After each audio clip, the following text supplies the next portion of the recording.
Oui, bonsoir. Je suis Laure Salanova, directrice de recherche au CNRS en archéologie. Je suis assez d'accord avec vous. Moi, je trouve que l'open access en France, il décolle quand même très très doucement.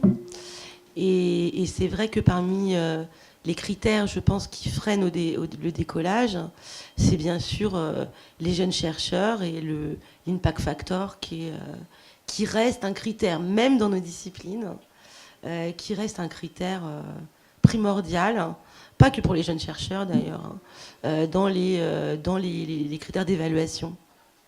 Alors tout à l'heure, on parlait vous parliez des sites où chercher la revue dans laquelle publier, des sites de revues sérieuses. Dans nos disciplines, on utilise beaucoup Search Ranking Journal, SRJ, qui ne fait pas que l'archéologie d'ailleurs, hein, qui fait bien d'autres disciplines, qui a l'avantage de publier pour chaque revue des statistiques à jour, année par année, et notamment un impact factor qui est souvent plus réaliste que celui publié sur les sites des revues. Hein. Donc c'est vrai que vous n'avez pas mentionné ce site qui malgré tout est assez intéressant pour publier, pour voir l'évolution des revues aussi dans la discipline, et qui est plutôt un site intéressant. Oui, mais disons, on sait tous que ces impact factors ne peuvent pas vraiment refléter la qualité parce que s'ils sont cités, parce qu'ils ont publié un mauvais article, je veux dire, ça se retrouve pas forcément. Alors, si quand même.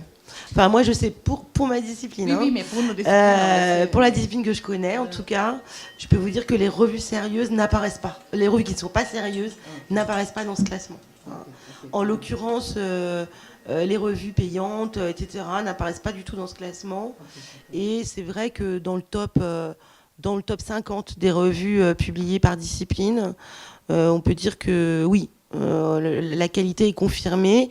Qualité confirmée par, je dirais, le processus éditorial, hein, c'est-à-dire effectivement des articles peer review system avec plusieurs rapporteurs, des comités éditoriaux avec des gens de qualité, diversifiés.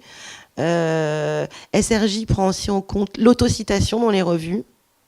Voilà. Je pense qu'on s'est mal compris. Je voulais dire les impact factors qu'on voit sur les sites web des revues. Oui.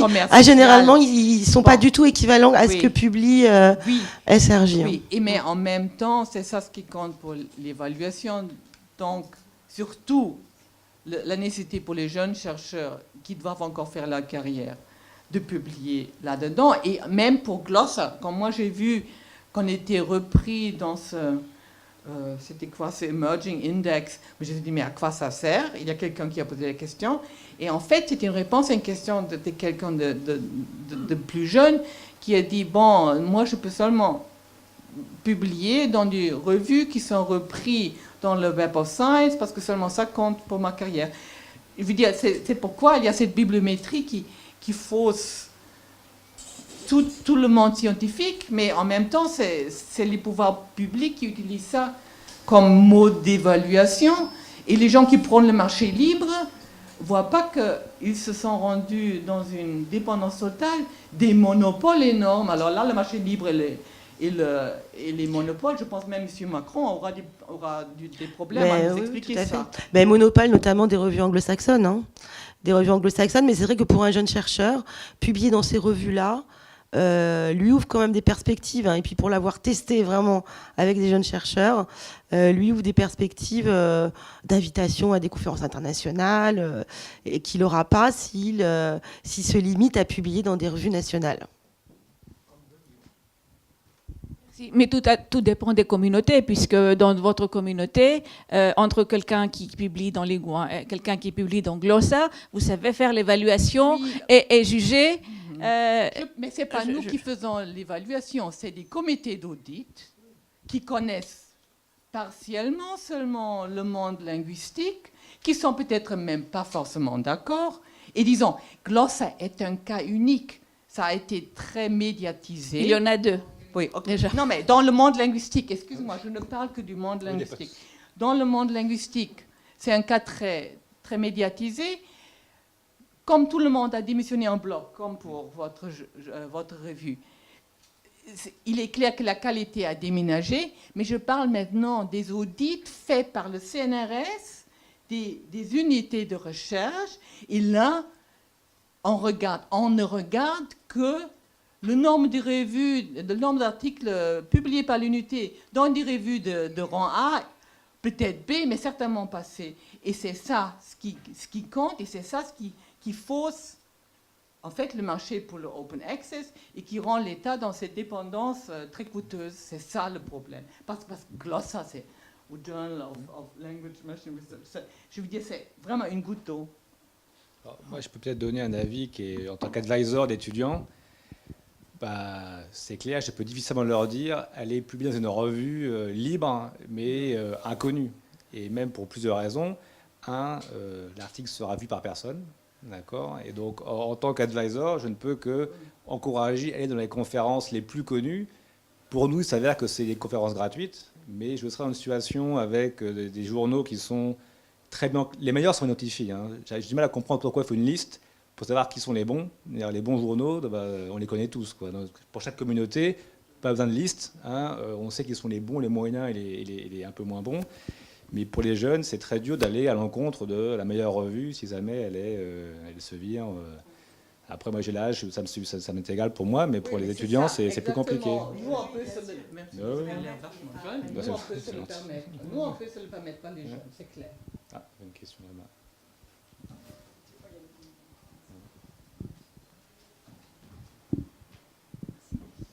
Pardon.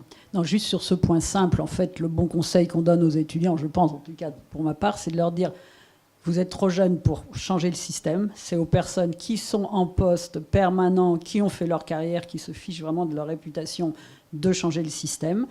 Et vous avez la voie verte. C'est-à-dire que la voie verte, on garde la liberté de choisir de publier où on veut, et justement, dans les bons journaux de la communauté à laquelle on appartient.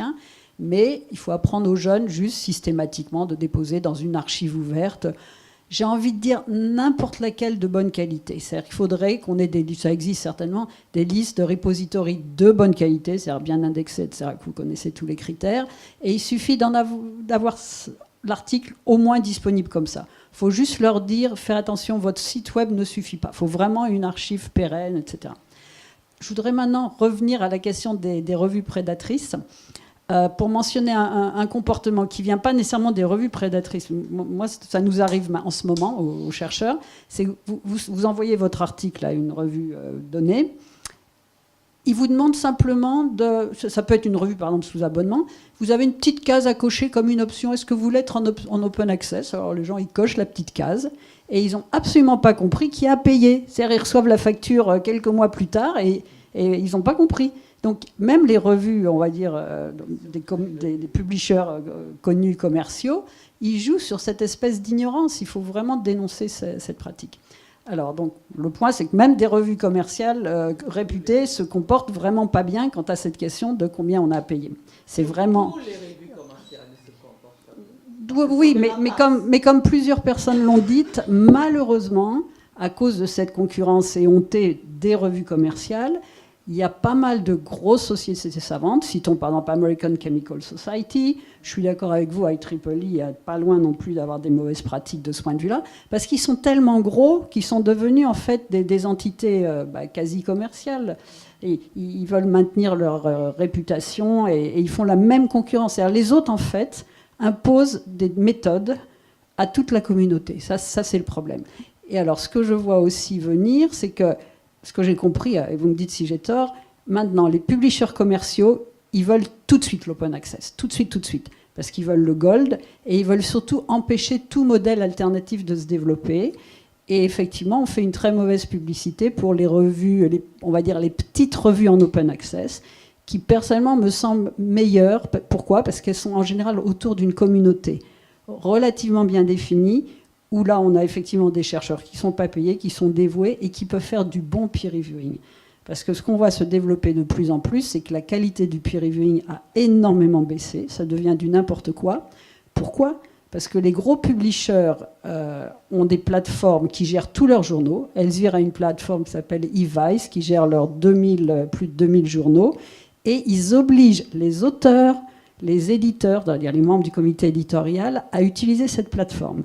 Qu'est-ce que ça veut dire ? Ça veut dire que c'est en fait un robot qui nous espionne, qui regarde, qui fait des listes automatiques de quels sont les référis potentiels, qui propose après aux éditeurs pour leur faire gagner du temps des listes de référis. C'est du gros n'importe quoi. En pratique, il y a même eu des cas où Elsevier a dû retirer des articles qui avaient été référés par les auteurs de l'article. Parce qu'il laisse aussi les gens proposer de se mettre sur ces listes de référis potentiels. Et naturellement, des gens sont mis avec 10 fois des identités différentes en disant je suis spécialiste de ça, et le gars il a référé ses propres articles. Bon, c'est-à-dire ces déviances, on va les voir de plus en plus parce qu'on automatise le process pour simplement que ça coûte moins cher que ça soit. Et je finis avec un truc qu'il faut le savoir aussi. Elsevier va maintenant vers, je ne sais pas si vous êtes au courant, il y a un patent for online peer reviewing qui a été déposé le 31 août l'année dernière. Non, on va vers des trucs vraiment dangereux. Et leur plateforme fait toutes leurs revues, quelles que soient les disciplines, de la même façon. Donc, la direction où aller, c'est qu'il faut... De telles plateformes sont techniquement possibles, bien évidemment, mais il faut qu'elles soient faites par la communauté des chercheurs, financées par les funding agencies, qui sont quand même un peu idiotes de financer la recherche. C'est-à-dire la production des résultats de la recherche est financée par de l'argent public, et on laisse la dissémination dans des poches privées. C'est quand même absurde. Donc il faut que les funding agencies prennent un petit peu leur responsabilité là-dessus. Mais ensuite, les plateformes qu'on veut faire, pour moi, il y a un truc vraiment essentiel. Il faut que les plateformes elles-mêmes soient écrites en open source avec la possibilité donc que ce soit reproduit ailleurs. C'est-à-dire qu'il faut créer des communautés autour. Et c'est pour ça que l'exemple que quelqu'un a donné tout à l'heure en utilisant OJS, vous, monsieur, là, votre journal en Algérie, c'est remarquable. OJS est utilisé par plus de 10 000 journaux dans le monde. Les gens ne le savent pas, mais c'est devenu un standard. Et ça, c'est la direction où je pense qu'il faut aller. Et ça permet d'échanger des pratiques, de faire évoluer les choses. Voilà. Mais nos institutions devraient aller plus. Alors, je finis avec les predatory journals. Il faut aussi absolument dénoncer, et je crains malheureusement que ce soit ça qui va faire que les gros publishers commerciaux vont continuer à faire des profits ad vitam aeternam, c'est qu'il y a beaucoup de pays, de plus en plus de pays, où le salaire des chercheurs est indexé sur combien d'articles ils publient et dans quelle revue ils publient. Le Chili, la Chine. Moi, j'ai des collègues américains, leurs universités leur donnent des grosses primes quand ils publient dans tel journal. Là, c'est des pratiques à dénoncer parce que le système est mort. Ça crée même les revues prédatrices. Ça suscite ça.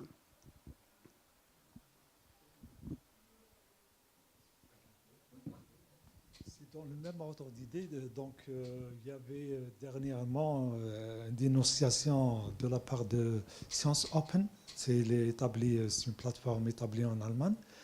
Et ils ont trouvé, un auteur qui a comptabilisé 1000 articles. Et de là, donc, j'ai eu l'occasion de voir un peu d'historique sur cet auteur. Il est établi, c'est un Saoudien qui gère un grand centre de recherche. Et si on voit maintenant le classement, par exemple, de l'Arabie Saoudite par rapport aux pays arabes, c'est-à-dire même les pays européens, donc ils ont un très bon classement. Qu'est-ce qu'ils ont fait ? Ils ont ramené des chercheurs avec un indice H très très élevé, des prix Nobel qui l'ont indexé dans leur université. Et le système de publication, par exemple, en Arabie Saoudite, qui a été dénoncé, c'est-à-dire par le mouvement en Open Access, que chaque chercheur, il publie un article, il reçoit 1000 €. C'est-à-dire c'est 4000 réels, c'est l'équivalent de 1000 € par article. Et ce monsieur, il se trouve avec 1000 articles. Il s'est dit que c'est impossible. Tout simplement parce qu'il est chef de centre. Il oblige tous les chercheurs de Moyen-Orient, de l'Inde, de la Chine, de faire des articles de n'importe quoi. Il ajoute son nom il aura une somme de 1 000 € par article. C'est la science est corrompue. C'est terrible. Donc voilà. C'est en parlant des revues prédatrices. Donc je reviens ici juste pour le point de OGS, comme on vient de souligner. C'est un, comment dirais-je, un outil formidable. Actuellement, il y a beaucoup de revues, puisque c'est OGS, c'est open source, c'est gratuit. Et on peut faire énormément de choses avec ce logiciel. Il vous permettra même d'héberger plusieurs revues sur le même compte et d'avoir beaucoup de facilité, de gérer même la revue de chez soi, à distance. Donc il y a beaucoup d'opportunités. D'ailleurs, on encourage bien sûr dans le DOAG d'utiliser cette opportunité puisque ça facilite énormément le transfert, l'archivage, la transparence dans l'édition, comment dire, l'évaluation. Et voilà. Je ne sais pas s'il y a d'autres réactions. Oui. Oui, je voulais juste du coup revenir sur Willow. Donc, je me présente quand même. Donc, Audrey Schmitt, j'ai participé à la création de Willow, donc au SCD à l'Iliade. Donc, on est le SCD de l'Université de Lille, Sciences et Technologies. Donc, moi, je suis bibliothécaire. Et donc, cet outil-là, on l'a conçu justement parce qu'on est dans le contexte de la loi. Elle a été promulguée. Donc, on est dans ce contexte-là. Et on s'est rendu compte qu'effectivement, ce n'était pas toujours facile à comprendre parce qu'elle est floue. Et donc, ça nous a semblé utile de concevoir un outil pour aider nos chercheurs. Alors, il se trouve que du coup, on ne l'a pas créé pour nos chercheurs de l'Université de Lille, mais pour toute personne qui souhaiterait s'en servir. Et donc, effectivement, l'outil est documenté en plus sur notre site web, où vous pourrez trouver notre point de vue, puisque la loi est un peu ouverte à différentes interprétations. Donc, on a décrit notre interprétation de la loi sur notre site web, puisqu'on ne pouvait pas tout mettre. L'objectif étant d'avoir un outil simple, on ne voulait pas tout mettre au même endroit, en fait. Donc l'outil fonctionne avec différentes questions qui aboutissent, au bout de 5-6 questions, à un profil. Donc j'explique aussi, du coup, pour les personnes qui n'auraient peut-être pas essayé. Et donc la deuxième question, pour revenir à votre interrogation sur les universités, c'est qu'on demande quelle est l'origine de votre financement, donc d'abord par projet, et ensuite s'il n'y a pas de projet, si le financement ne vient pas d'un projet, on demande d'où vient votre salaire, soit traitement de fonctionnaire, soit contrat cifre, soit à terre, etc. Donc ça comporte les cas université, CNRS. À partir du moment où on fait une activité de recherche dans le cadre de notre travail de chercheurs CNRS, chercheurs université, etc., c'est compris dedans, et donc c'est la deuxième question.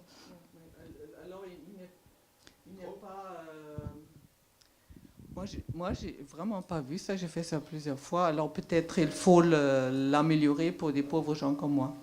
Donc, et je pense que je suis assez d'une intelligence moyenne pour peut-être l'adapter. Non, je suis sérieuse, je ne suis pas du tout moqueuse là. D'accord. Donc parce que dès que peut-être parmi les financements j'ai coché, je ne me retrouvais pas d'université, rien. J'ai coché quelque chose qui peut-être n'allait pas au choix qui paye votre salaire. Mais c'est pas idiot safe. Je suis désolée. D'accord, du coup, on verra ça. En tous les cas, n'hésitez pas à nous contacter. Hein. On l'a.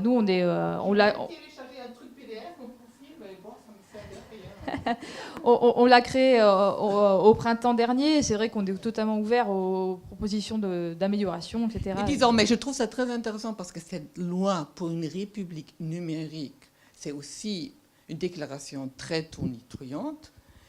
À mon avis, c'est délibérément flou. Et c'est pourquoi moi, je suis curieuse. Est-ce que la France, qu'est-ce qu'elle va faire pour l'open access? Et vraiment, je pense que le vrai test sera le nouveau contrat avec Elsevier. Et je ne suis pas très optimiste, hein, franchement, individuellement parlant. Oui, si vous la trouvez floue, elle l'est effectivement, c'est parce que c'est le résultat de compromis entre des communautés très différentes. Et les communautés STM et les communautés SHS sont deux mondes complètement différents qui fonctionnent, voilà. Personne n'est content avec ce résultat flou. Voilà. Au moins, on a une loi qui qui donne un cadre pour les publications au moins françaises dans 6 mois, voilà, avec des délais d'embargo, etc. Il y a certaines choses qui ont avancé. Moi, je crois qu'on a fait, peut-être on a fait le tour de la question parce que, enfin, on n'a pas fait le tour de la question parce qu'elle finit jamais. Mais je suis contente de, comment dire, avec ces 2 exemples-là, il y en a quelques autres. J'ai remarqué, par exemple, la sociologie du travail. C'est toujours en SHS. C'est une revue par Didier Desmazières qui aurait bien voulu être là avec nous aujourd'hui. Donc d'autres exemples comme ça, des petites communautés, peut-être pour faire avancer les choses, parce que vous avez fait un très bon diagnostic, le facteur d'impact, le système, le fait que qu'est-ce qu'on fait avec les jeunes qui commencent leur carrière, etc. On ne peut pas les envoyer à une revue qui est complètement inconnue avec un facteur d'impact. Alors le diagnostic est très bon. Qu'est-ce qu'on fait après ça, au-delà? Et donc, je trouvais des choses dans l'appel de Jussieu qui est quelque chose d'actualité. Je vous permettrai de le lire. Priorité doit être donnée au modèle économique de publication qui n'implique le paiement ni par les auteurs pour publier, ni par les lecteurs pour accéder au texte. De nombreux modèles économiques équitables existent par soutien institutionnel, par implication ou souscription des bibliothèques, par commercialisation des services premium, par financement participatif, par constitution d'archives ouvertes, qui ne demandent qu'à être étendues et généralisées. Et donc, moi, je souscris pleinement à cette phrase-là, qu'il faut que ces outils-là permettent à la communauté scientifique de reprendre le contrôle du système éditorial. Voilà. Ça peut se faire par de petits pas, comme le cas de Glossa ou le GMLR et plusieurs d'autres qu'on ne connaît peut-être pas suffisamment.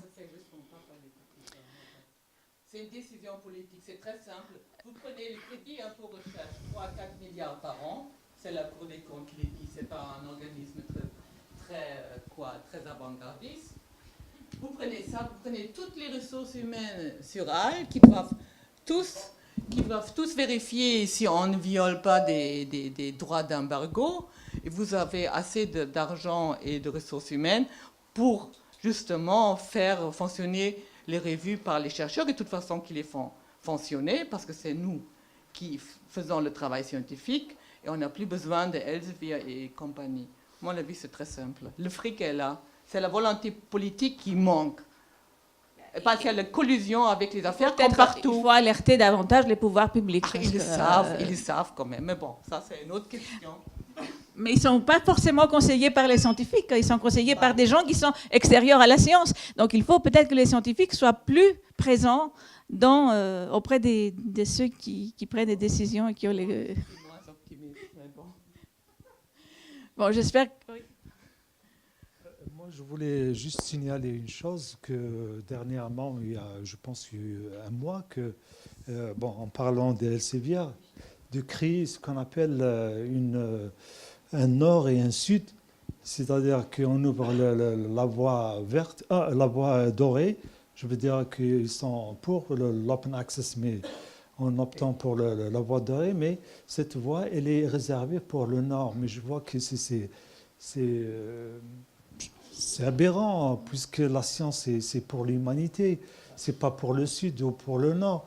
Mais je pense que de là, personnellement, je le dénonce, c'est-à-dire de créer ce qu'on appelle une fissure entre le sud et le nord. Donc l'humanité appartient à tout le monde, la science, elle doit être partagée par tout le monde, et c'est des principes humains. Je ne vois pas qu'on fait un open access seulement pour le nord.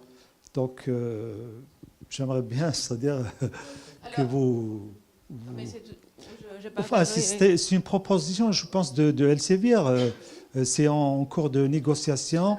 C'est dans un communiqué qu'il a fait récemment, voilà. où il propose sa version de l'open access. L'open access, c'est régional open access. C'est-à-dire c'est un open access régional. Et on revient... Pour finir sur une une phrase. Donc, open access, ce n'est pas seulement payer pour être en libre accès. Pensez toujours aux archives ouvertes. Vous pouvez tout à fait publier dans une revue traditionnelle et déposer votre article en archive ouverte. C'est de l'open access. Et puis, encourager les communautés scientifiques qui font le travail des exemples comme Glossa et GMLR ou d'autres. Merci à tous pour cette journée. Merci beaucoup à nos intervenants. Et vous tous qui avez participé, soit aux interventions, soit dans les ateliers. Merci à vous pour l'organisation. Merci à vous pour l'organisation. Merci beaucoup. Merci.